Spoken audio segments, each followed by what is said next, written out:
I graduated university a few years ago, and this story comes from my first year from my degree.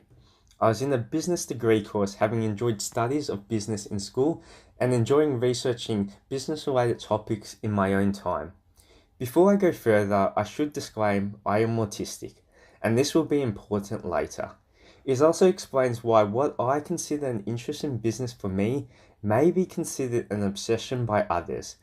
I am also considered high functioning. Whilst I occasionally struggle in social situations, it mainly comes off as me being rather blunt.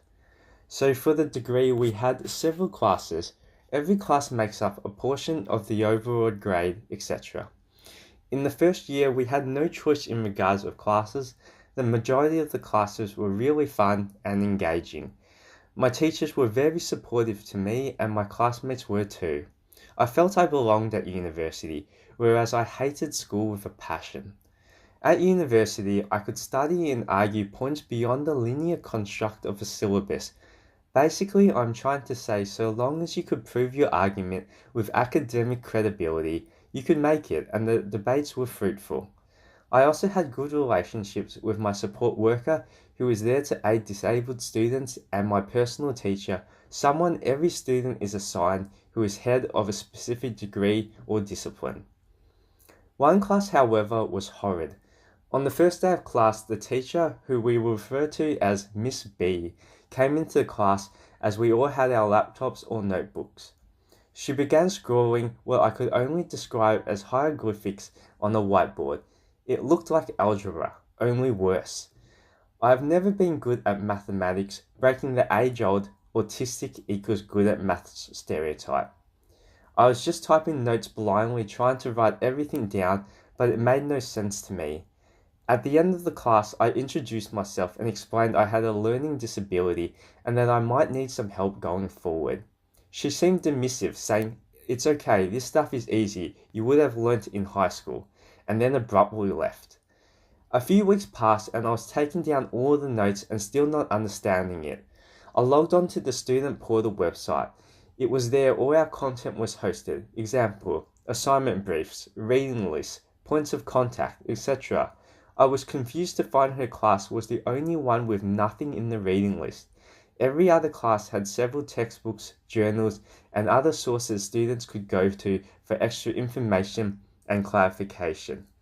After class one day, I went to Miss B and asked if there was any reading material, example, textbooks I could read, so I could try to understand said theory as there was nothing on the student portal website. She said in a very confident manner, "As I said to you before, this is high school level stuff. Anyone would be able to do this. Simple work." I explained I struggled at maths in school and that an older, mature student, my school days were almost a decade ago. She shrugged and left the classroom. I was feeling very frustrated. In any other classes, if I didn't understand something from a lecture, I could look it up in the textbooks, online, etc., to get a different perspective. If I still didn't quite understand, I could go to a teacher and ask. They were happy to help me, as they could see I had made an attempt to understand said theory. During one of the classes, I raised a hand and asked a question about a value of a letter x, as I didn't understand a certain equation. Miss B looked at me smirking, saying it was simple, and asked if anyone else in the class was confused. No one else raised a hand or spoke, so she continued. At the end of class, I went to lots of classmates asking for their help. They confided in me that they also didn't understand that class, but they were afraid to speak out. This carried on for a month or so, with me asking for help, writing the notes blindly, until we were given our first official assignment.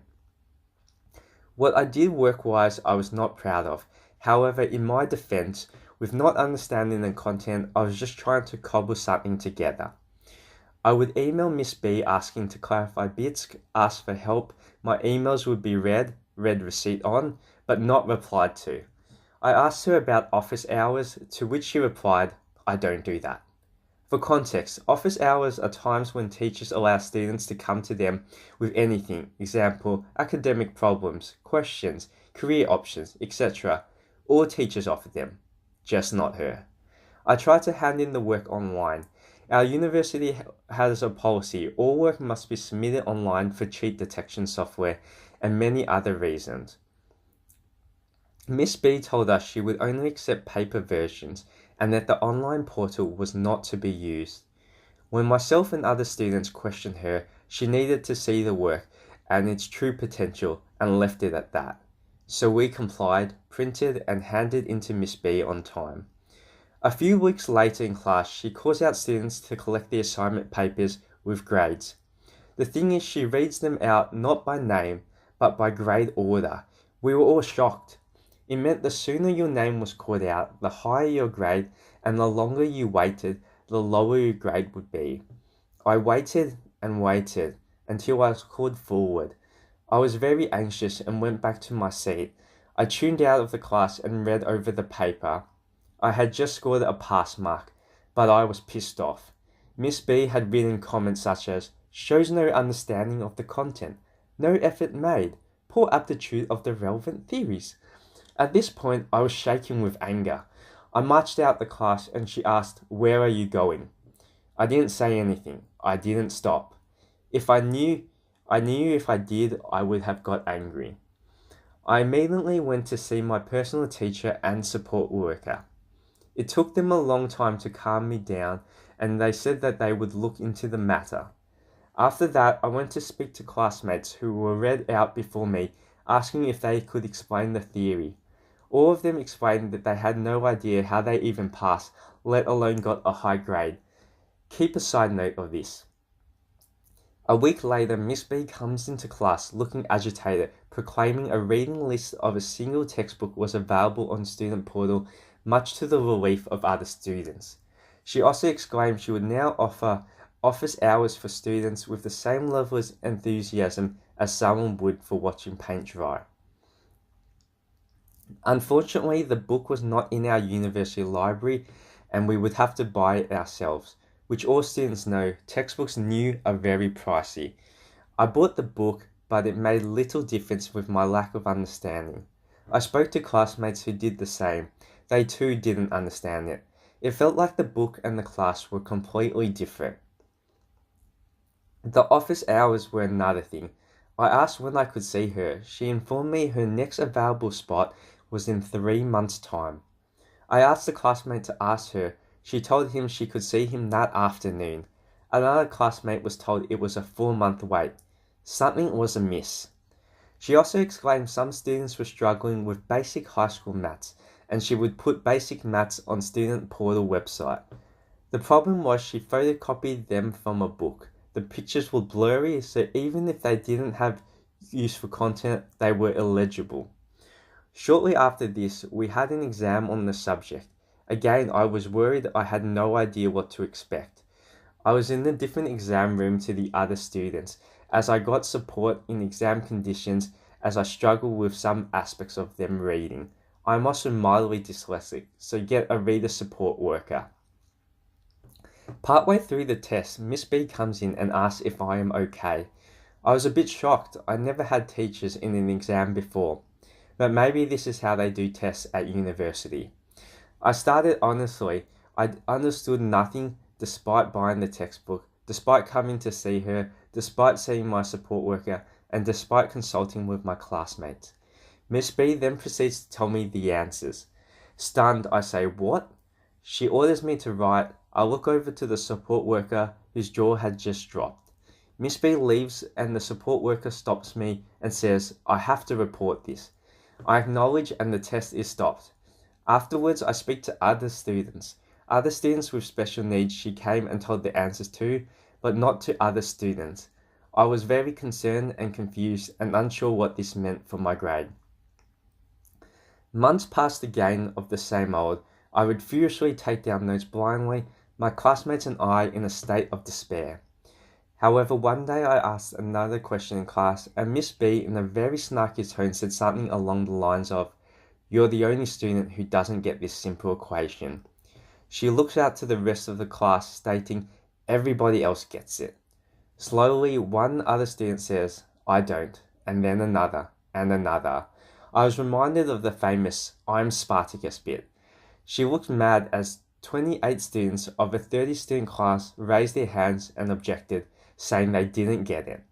Miss B, looking pissed, stopped the lecture stating we couldn't behave, so she couldn't teach, and left. A few weeks later, Miss B gave us what would be our final assignment for the class. She explained we had to write a report on the choice of reports as to how they are used, whatever algebraic theory we were meant to understand, and we had to do this in groups. In the assignment, we were meant to write the report on the report, but we weren't allowed to cite the original report.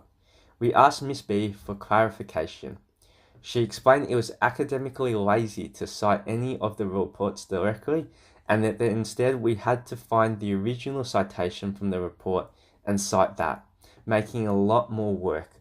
We spent the next week just panicking. The reports were so confusing. There was no easy one to choose from. All of this bubbled up in all of my other classes. I was achieving high grades like 80%, 90% average. Despite this class so far I was barely passing at 40%. The whole thing led to a very bad mental health crisis. I won't get dark here. It led to intervention from local government mental health services. After this, myself and classmates arranged a meeting with higher-ups at the school to discuss our issue. Up till now, we had done all informal process of talking to the tutor, reading the textbook, and this new assignment was very, very hard. At the meeting, they asked why we wanted to see them. We explained it was about the class as a whole and the second assignment. They looked confused, citing there was no second assignment. We gave them the brief. These higher academic professors' eyes widened. They told us there was to be one assignment and one exam. They asked to see the reports we were to analyse. One of the professors' mouths dropped. The suspense and silence was palpable. They explained to us the reports we were to analyse would be set for master's degree or PhD students, and that first-year undergraduates were not expected to meet this level of work. They told us to cease the work immediately. They told us to put together a formal complaint and showed us the paperwork, single A4 sheet, to submit. Moments after leaving the meeting, an email went out to the whole year group from one of these professors citing work on the assignment was to stop immediately. Miss B replied to all students she could for the extra credit. The professor replied to all students stating this was false and that she needed to meet him immediately. To any other student, they must have thought what the hell was going on. To me though, I was just singing internally, but I was not done. The complaint, I went to homework on it. I filled in all my academic notes, all the emails I ever sent her in this report. I went to classmates for witness testimonies for what she did in class. I approached and got a statement from my exam support worker and a copy of some classmates' exams who got her high grade. Reading the test, I noticed we had similar answers to my work and that of other students. The grading was sporadic and random to be polite. For example, one of the answers to a question was 4x. I wrote 4x and got 1 point. My classmate wrote 4x and they scored 3 points. I then discovered something very interesting. When searching her name online, I found she was being paid by our university to do research into methods of using mathematics to make relative decision processes in a business environment. I decided to look into some of the aspects of that particular research grant and noticed they were very, very similar to the work she has assigned us in our unapproved assignment. With this, I added this to my complaint report and decided to copy into my report the contact details of the funding bodies included, mainly European Union grant sources due to my country, which included what repercussions would come about if funds were used improperly. Over a week, I collated my masterpiece. What should have been at most a 3-page report was now a fully bound 120-page complaint report with an appendix, context, etc. in full academic report style. I had some friends in the law degree go over it and advised me to seek compensation of some sort due to my mental health crisis as a result of Miss B. So I enclosed my request for some gestures of goodwill to be made by the university. I was not specific, as although I was high on the adrenaline of getting back at Miss B, I was still battling with newly diagnosed depression. Thanks, Miss B. I submitted it, having bound it specifically for the occasion. 2 weeks later, all classes with her were cancelled, not just for our classes, but university-wide. It turned out she broke a lot of academic rules. Miss B had forged exam results, bullied an international student, or as I thought, was being racist, and many other things. It was revealed she was using students to aid in research she was being paid to conduct, which was the nail in her coffin. In other words, she was being paid to do research and passing said work on to her students without disclosure, consent, compensation, as she was being paid to do it. It was a massive no-no in not only our student body but other teachers as well. She was dismissed and fired with all professional accreditation lost. In other words, no way of coming back to the field of teaching or academia. All students got an automatic pass and a portion of our students' loan repaid as compensation. We lost many battles, but we won the war. I still battle with the depression to this day, but I graduated with first class honours, so I guess I wasn't that stupid after all. I am fine now, happily in a great job, with a great wife and kids.